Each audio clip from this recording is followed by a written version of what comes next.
ये हमारा lecture number 23 है। इससे पहले हमने लेक्चर नंबर 22 को कंप्लीट किया था। अगर आप लोगों ने प्रीवियस वीडियोस नहीं देखी है तो मैं लिंक डिस्क्रिप्शन बॉक्स में डाल दूंगा।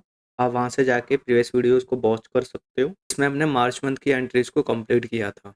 ये हमारा लेक्चर नंबर 23 है। इसके अंदर हम प्रोविजन एंट्रीज को समझेंगे। ठीक है, प्रोविजन एंट्रीज किस तरीके से पढ़ेंगे। Provision entries transaction after 31/3/2026 retaining to the year ending March 31, 2026. All provision entries are depicted using journal voucher. Note: provision entries, depreciation entries, and adjustment entries are all recorded as on March 31, 2026. ठीक है, यानी कि इसमें क्या है, हम provision entry करके चलेंगे। जो भी हमने माल वगैरह परचेस किया था वो सारे माल्स वगैरह को किस तरीके इसमें डालना है, ये सारी चीज़ें हम इसमें यूज़ करके चलेंगे। यानी कि आपने एक लैपटॉप लिया था स्टार्टिंग में, तो उसको 5 साल का उसका टाइम था, 5 से 6 साल का। तो 1 साल की उसकी वैल्यू क्या होगी, उस वैल्यू को निकालने के लिए हम क्या करते हैं, प्रोविजन एंट्रीज वगैरह बना के चलते हैं। या फिर ऐसा कोई ट्रांजैक्शन, ऐसा कोई अमाउंट जो आने वाले महीने में पे किया जाएगा, लेकिन 31 मार्च को हमारी क्या होती है, साल बंद हो जाती है। अगले साल में कोई पेमेंट देना हो, जैसे कि सैलरी है, मान लो मार्च मंथ की सैलरी है तो वो आप अप्रैल में दोगे। तो जब आप अप्रैल में दोगे उस सैलरी को, तो जो प्रीवियस ईयर होगी फाइनेंशियल ईयर, वो तो क्लोज हो जाएगी, खत्म हो जाएगी।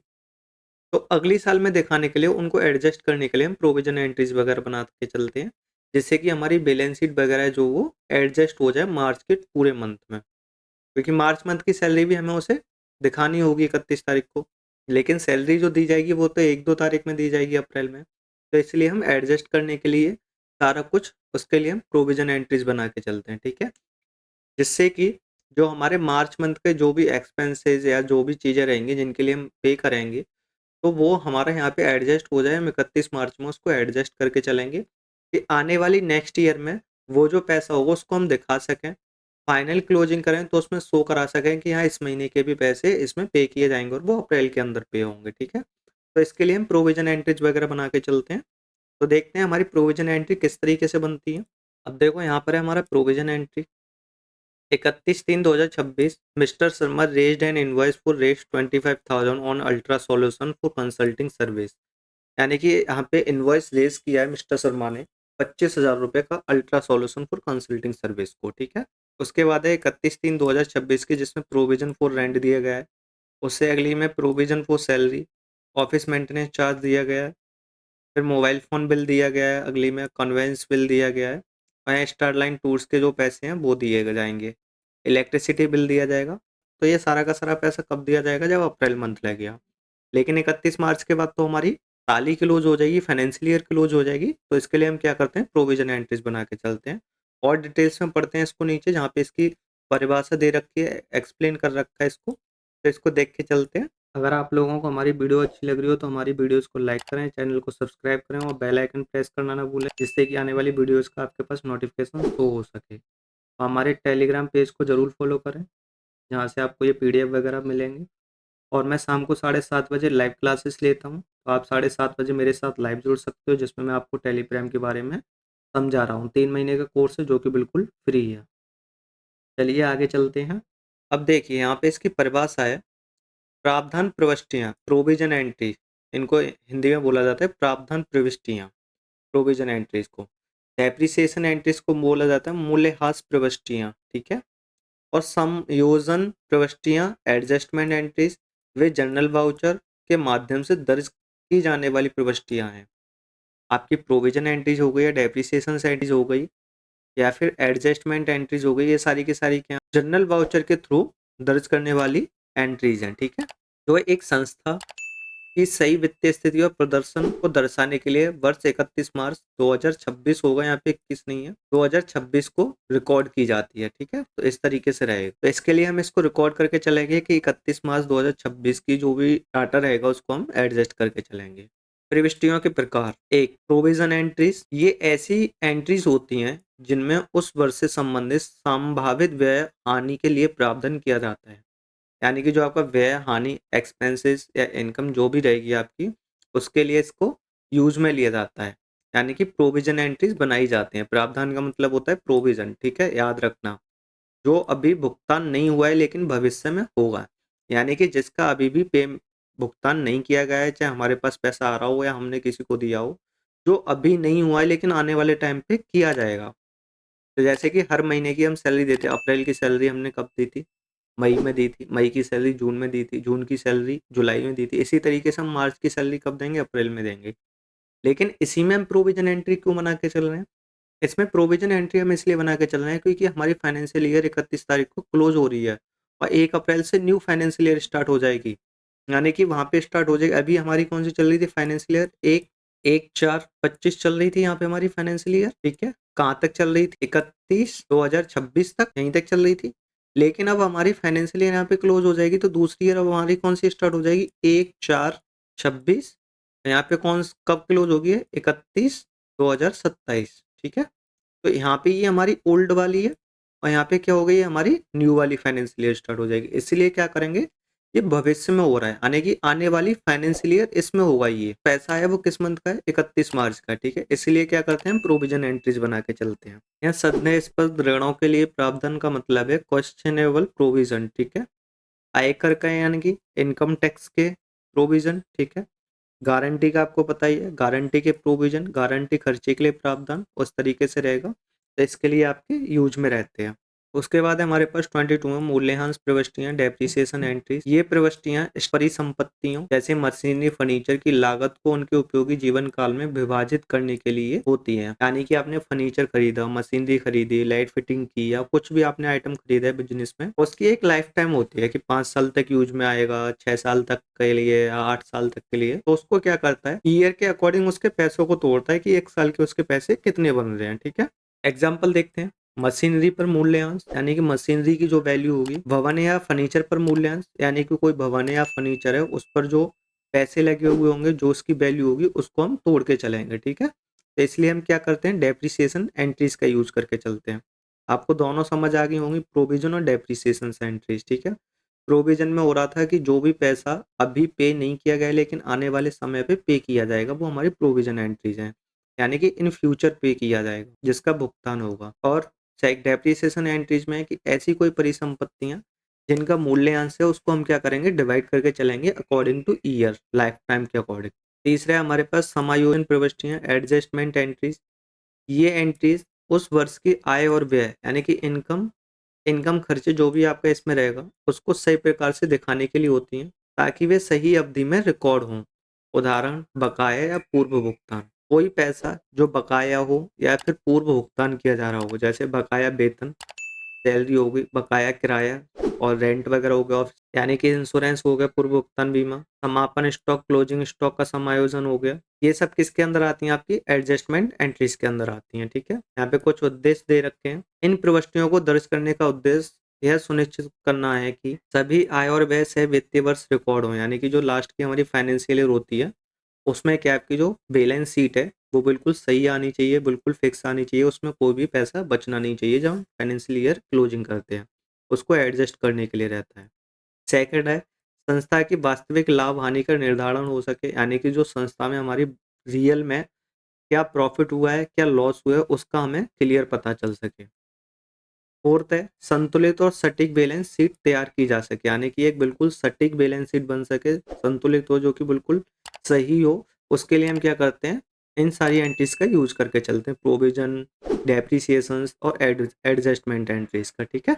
उसके बाद यहाँ पे आप देख सकते हो प्रावधान प्रविष्टियाँ, प्रोविजन एंट्रीज, ये सारी की सारी एंट्रीज बनी हुई हैं। मैं आप लोगों को पीडीएफ सेंड कर दूंगा, वहाँ पे ये एंट्रीज देख सकते हो। मैं इन एंट्रीज को नहीं डाल रहा, ठीक है? मैं इन एंट्रीज को यहाँ पे नहीं समझा रहा हूँ, मुझे इनके बारे में सिर्फ डिटेल में बताना था। एंट्रीज आप खुद बना सकते हो। मैं एक एंट्री बता देता हूँ, जैसे कि ऊपर अल्ट्रा सॉल्यूशन से रेज्ड कर रहे थे इनवॉइस, तो अल्ट्रा सॉल्यूशन को इनवॉइस रेज किया है, कंसल्टेंसी इनकम है यहाँ पे, तो ये सिंपल एंट्री पड़ेगी हमारी जनरल वाउचर के अंदर, ठीक है? लेकिन फोर्थ है हमारे पास कि रेंट को हम पे करेंगे, तो जब हम उसमें पे कर रहे हैं तो वहाँ पे क्या चला लगा के चलेंगे? Provision for rent. सैलरी पे करेंगे तो वहाँ भी प्रोविजन, ऑफिस मेंटेनेंस करेंगे वहाँ भी प्रोविजन, मोबाइल फोन चार्ज करेंगे वहाँ भी प्रोविजन, कन्वेंस करेंगे वहाँ भी प्रोविजन। तो ये सारी एंट्रीज किसके अंदर जाएंगी? प्रोविजन लेजर जो हमारा ग्रुप रहेगा उस प्रोविजन ग्रुप्स के अंडर जाएंगी, ठीक है? क्योंकि हम प्रोविजन एंट्रीज बना के चल रहे हैं, इसमें पेमेंट वगैरह हम कैश वगैरह पे नहीं कर रहे, ना कैश हमारे पास आ रहा। अगर हम यहाँ कैश दे रहे होते तो यहाँ पर कैश आता, लेकिन ये आने वाले टाइम पर पैसा दिया जाएगा, इस वजह से हम यहाँ पे कैश नहीं लगा रहे, प्रोविजन लगा के चल रहे हैं, ठीक है?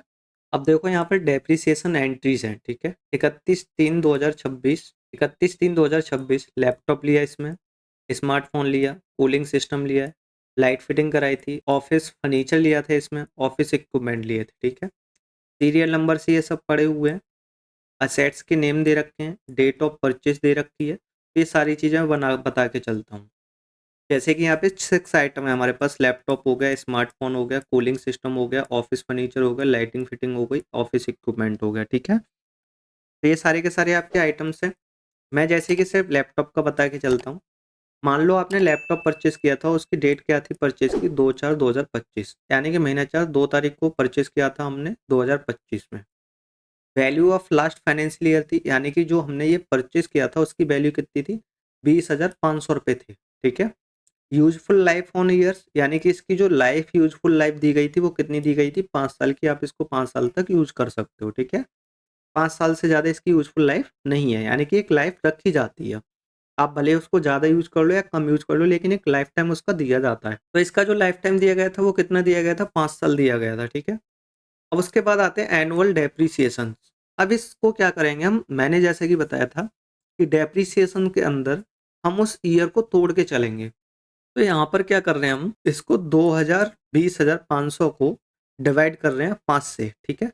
जब इसको यहाँ पे डिवाइड किया तो इक्वल पैसा निकल के आया हमारा 4,100 रुपये, यानी कि पर ईयर का पैसा जो पड़ा है वो हमें कितना पड़ा है, 4,100 रुपये, 5 साल में जब डिवाइड किया। अब day used in the year, यानी कि जो यूज लाइफ है इसकी वो कितनी है।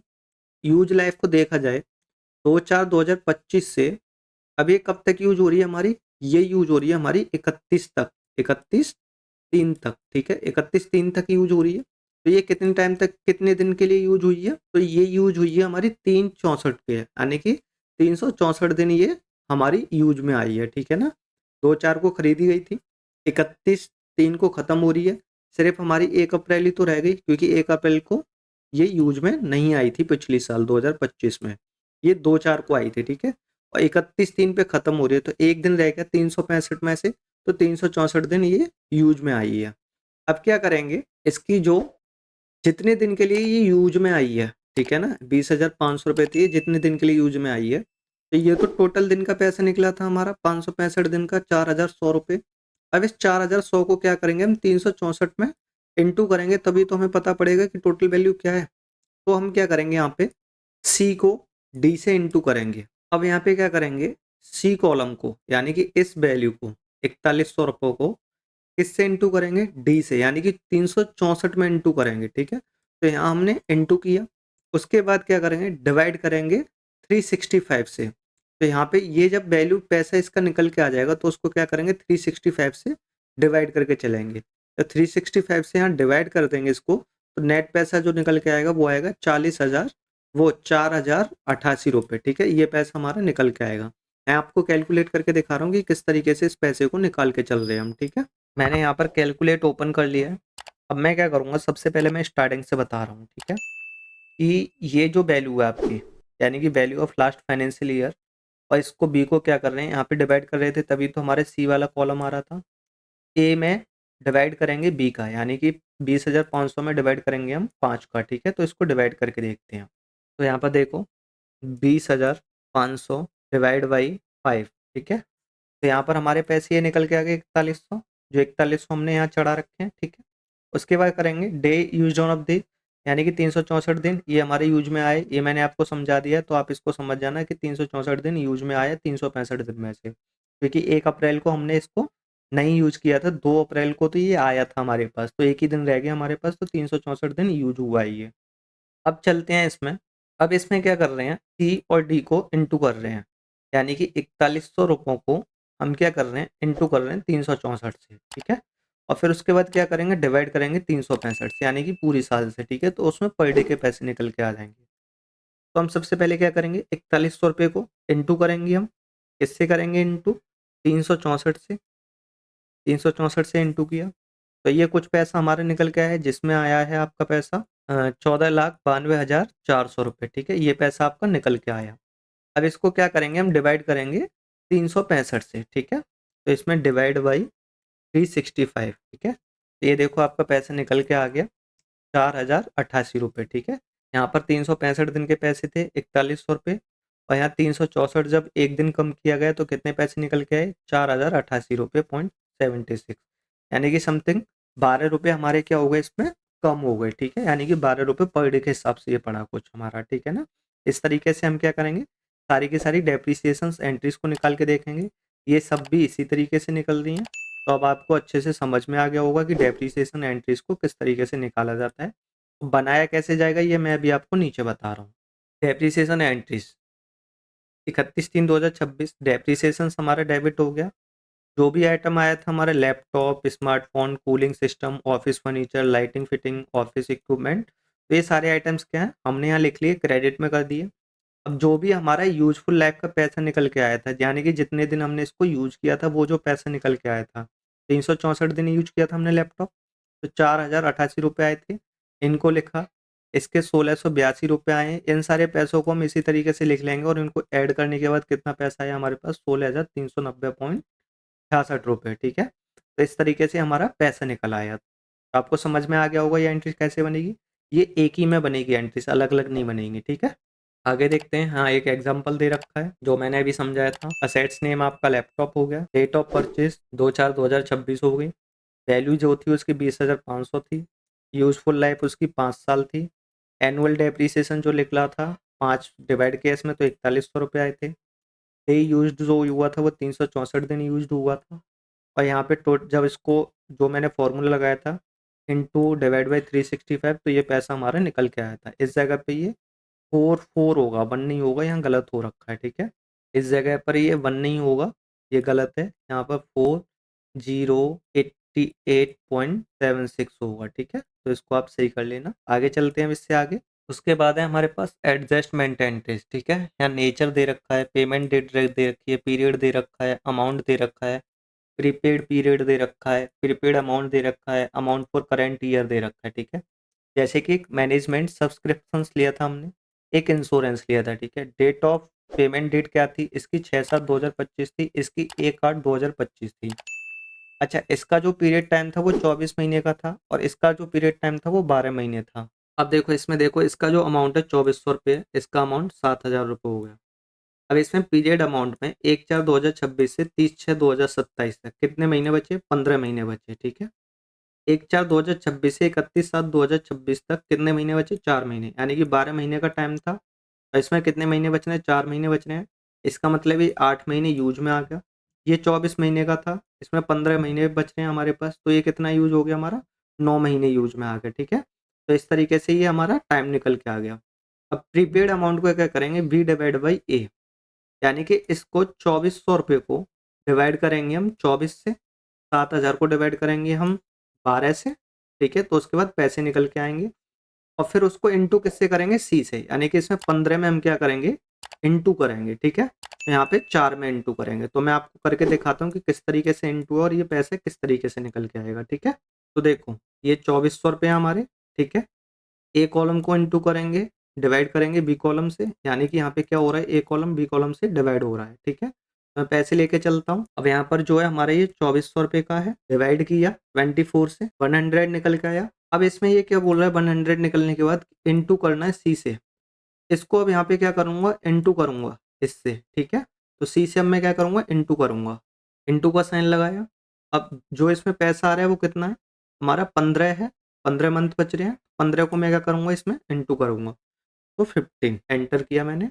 यहाँ पर ये 1500 रुपये आ गए जो हमें शो हो रहे थे, यहाँ भी 1500 रुपये आ गए। ठीक है, इसको भी मैं नीचे वाले को भी निकाल के देखता हूँ इसी तरीके से, 7,000 को मैं इसमें इंटू करूंगा, डिवाइड करूंगा 12 महीने से, फिर उसके बाद इंटू करूंगा 4 महीने में। ठीक है, तो वो वैल्यू हमारी यहाँ पर निकल के आ जाएगी। ठीक है, तो यहाँ मैं इसको रेज करता हूँ, 7,000 डिवाइड बाई 12 मंथ इंटू करूंगा 4 मंथ से, तो ये देखो यानी कि जो भी पैसे बच रहे हैं हमारे पास वो इतने पैसे हैं जो आने वाले टाइम पे हम पे करेंगे। ठीक है, अब क्या करूंगा, अमाउंट करेंट ईयर का अमाउंट निकालूंगा, तो उसको क्या करूंगा, माइनस करूंगा मैं डी से।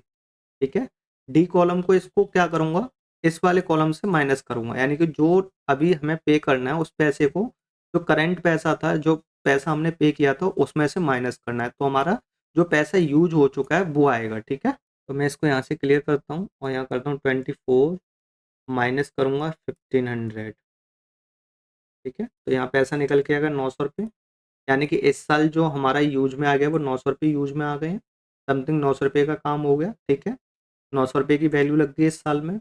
उसके बाद मैं इसी तरीके से इस अमाउंट को भी निकालूंगा, जो ये भी अमाउंट बिल्कुल हमारा सही आएगा, आप निकाल के देख लेना, ठीक है। उसके बाद एडजस्टमेंट एंट्रीज कैसे बनाई जाएगी? प्रीपेड एक्सपेंसेस रखोगे आप, जो डेबिट रहेगा। मैनेजमेंट सब्सक्रिप्शन आ गया और एक इंश्योरेंस आ गया। यहाँ यूजफुल लाइफ का पैसा जाएगा 900 रुपये, जो हमारे इस साल यूज हो चुके हैं।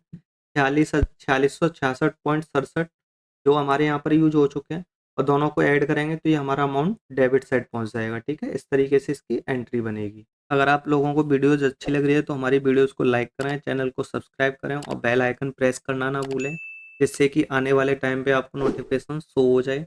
और साथ ही अगर आप मेरे से जुड़ना चाहते हो तो आप मेरे टेलीग्राम पेज को फॉलो कर सकते हो, जहाँ पर मैं आप लोगों के लिए इससे रिलेटेड पीडीएफ वगैरह शेयर करता रहता हूँ।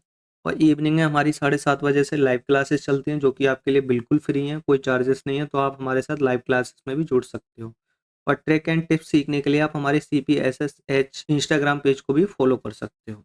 Adjustment and prepaid expenses nature दे रखा है, प्रकृति जिसको बोला जाता है। पेमेंट डेट, भुगतान की तारीख, पीरियड, अवधि, राशि, अमाउंट, प्रीपेड अगली अवधि, प्रीपेड भुगतान, अमाउंट पूर्व भुगतान। जो मैंने भी आपको ऊपर समझाया वो नीचे सारी चीज़ें डिटेल्स में दे रखी हैं।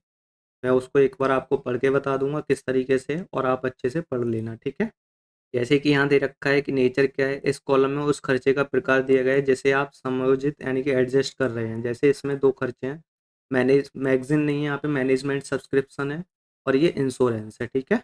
पेमेंट डेट हो गई यहाँ पे, भुगतान की तारीख, इस कॉलम में वह तारीख दी गई जिस दिन आप खर्चे के लिए भुगतान किया गया है। यहाँ मैगजीन नहीं है, यहाँ पे भी आपका मैनेजमेंट सब्सक्रिप्शंस रहेगा, ये गलत हो गया सब जगह पर। यहाँ मैनेजमेंट सब्सक्रिप्शंस रहेगा, ठीक है। तो इस चीज़ को आप सही कर लेना।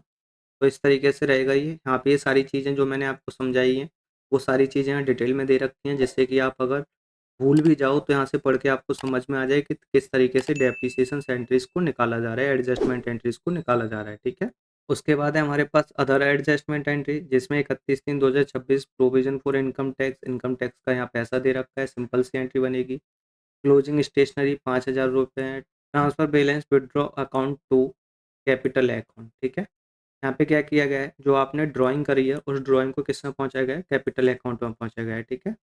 क्लोजिंग एंट्री है यहाँ पर, transfer of profit and loss account to capital account, यानी यानी कि जो आपका यहाँ पे प्रॉफिट एंड लॉस रहेगा उसको क्या किया गया है, कैपिटल में पहुँचाया गया है, ठीक है। तो इस एंट्रीज को हम बना के देखेंगे, नीचे एंट्रीज बनी हुई हैं। तो आज के लिए इतना ही था। आप लोगों को अगर वीडियोज़ अच्छी लगी हो तो वीडियोज़ को लाइक ज़रूर करना और चैनल को सब्सक्राइब करना मत भूलना, और बेल आइकन ज़रूर प्रेस करना, जिससे कि आने वाली नोटिफिकेशन आपको शो हो सके। Thank you and happy learning.